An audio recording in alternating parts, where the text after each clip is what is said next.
Statistic है कि हर रोज 10,000 लोग आते हैं Bombay film industry. Don't know if this is true, लेकिन कुछ 5-6 साल पहले मैं भी उन 10,000 में से एक थी और मैं बॉम्बे पहुंची। और मैं बॉम्बे की रहने वाली नहीं हूँ, तो आई डोंट नो आप लोग अगर यहाँ की पैदाइश है। मैं आपको बता दूँ आउटसाइडर का पहला क्या पर्सपेक्टिव होता है बॉम्बे के बारे में। आप बॉम्बे में उतरते हो, CST में मैं उतरी थी सूटकेसेस के साथ, और सबसे पहली चीज़ जो आपको दिखाई देती है वो होता है एक ओशन ऑफ टैक्सीज।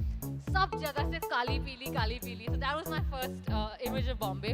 उसके बाद धीरे धीरे करके मैंने भी इसी किस्म, जैसे आपने धीरे धीरे छोटा मोटा काम करते करते it was the same for me. मुझे लगता है मैं बहुत लकी थी कि मैं इंडस्ट्री के एक ऐसे कगार पे आई जहाँ बहुत इंटरेस्टिंग किस्म का नया काम हो रहा था, नई फिल्में बन रही थी, नई कहानियाँ लिखी जा रही थी, नए चेहरों की तलाश थी।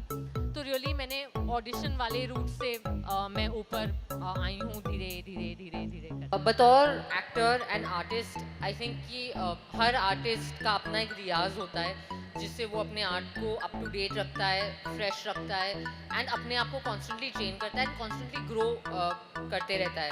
सो I think musicians and singers and dancers के लिए आसान होता है बिकॉज एक सेट आपके पास रेपर्टुआ होता है जिसका आप रोज प्रैक्टिस कर सकते हैं। But I think as actors, specially as film actors, हम लोग सिर्फ तब काम करते हैं जब हम शूट कर रहे होते हैं। और अगर आप बैक टू बैक उतना शूट नहीं कर रहे हो या अगर आपके पास वो गैप्स आ गए हैं, सो मैं क्या करती हूँ, मैं बहुत सारे वर्कशॉप्स करती हूँ, which is acting workshops, theatre workshops, sometimes even dance workshops, on working on body language workshops, speech पे काम करना, because acting एक ऐसा profession है, एक ऐसा art है जिसमें हर चीज़ काम आएगी आपके एक अलग अलग रोल के लिए। You can use any part, speech आएगी काम, कभी dancing आ सकता है, कभी acting, कभी just भाव। So yeah, workshops are a big part of my life. And I think also for actors पढ़ना बहुत ज़रूरी है। इनफैक्ट जितना साहित्य एक्टर्स पढ़ें उतना अच्छा है, क्योंकि आपको अगर कहाँ आपकी इमेजिनेशन जितनी ग्रो करेगी उतना आपका क्राफ्ट ग्रो करेगा, ऐसा मेरा मानना है। Agreeing with both of them. I think beauty is a myth, खूबसूरती मिथ्या है, इसलिए आप अपने खुद की मिथ या मिथ्या बना लो, खुद डिसाइड कर लो आपको क्या अच्छा और क्या ब्यूटीफुल लगता है and just go by that. Don't listen to anyone, not even your best friend.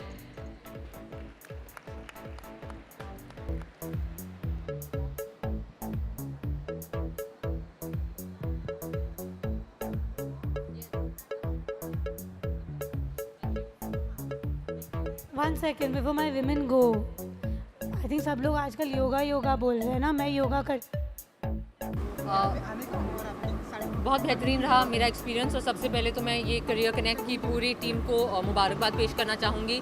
ये पूरा जो बैक टू द फ्रंट इन लोगों का एफर्ट रहा है, जो औरतों को और हर तबके की औरतों को और हर किस्म की हर एज की औरतों को वापस नौकरी में आने का, काम में किसी भी अपने इंटरेस्ट को वापस शुरू करने का जो एफर्ट है वो बहुत ही बेहतरीन रही। तो एक तो आई एम वेरी ऑनर्ड कि मुझे ये मौका मिला यहाँ आने का। करियर के बारे में क्या कहूँ मैं, जिसने कभी एक प्रॉपर नौकरी किसी ऑफिस में काम नहीं किया है, बट आई थिंक कि एक्टिंग भी एक करियर है, अब बहुत प्रोफेशनल होता जा रहा है। तो हम लोग अपने एक्सपीरियंसेस शेयर कर रहे थे and I think that sharing is the best way of learning. And as far as sari is concerned, I think कि पर्सनली मेरा फेवरेट गारमेंट है। आई थिंक कि आप जिस भी साइज़ के हो, जिस भी उम्र के हो, जिस भी रंग ढंग के हो, आई थिंक साड़ी में सब लोग खूबसूरत लगते हैं। तो इससे बेहतर चीज़, इस पैनल का टॉपिक था be your own beautiful, so I am just being my own beautiful. बहुत अच्छी बात है कि बॉलीवुड में वुमेन सेंट्रिक फिल्में बन रही हैं, बन हमेशा रही थी। मुझे लगता है बहुत अच्छी बात है कि वो बॉक्स ऑफिस पे इतना अच्छा कर रही हैं, क्योंकि at the end of the day फिल्में एक बिजनेस भी है।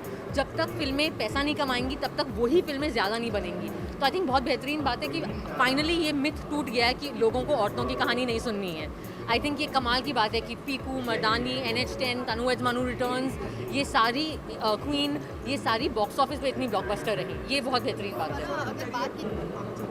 मुझे लगता है कि करियर कनेक्ट जैसे फोरम अगर स्कूल्स, कॉलेजेस में तो डेफिनेटली, लेकिन अगर ये फोरम उन जगहों तक पहुंच पाए जहां पे लोगों के पास उतनी अपॉर्चुनिटीज़ नहीं हैं, चाहे वो गांव हो, चाहे वो स्लम्स हो, तो बहुत अच्छा रहेगा। क्योंकि आई थिंक कि कहीं पे भी एक छोटी सी खिड़की अगर किसी के लिए खुल जाए तो क्या पता वो उस अवसर का क्या फ़ायदा उठाए। तो भारत की औरतें सिर्फ शहरों में नहीं हैं, गाँव में भी हैं, स्लम्स में भी हैं, और सबसे ज़्यादा शायद काम और मेहनत वही करती हैं। तो आई होप कि ये फोरम उन तक भी कनेक्ट कर पाए। Thank you so much.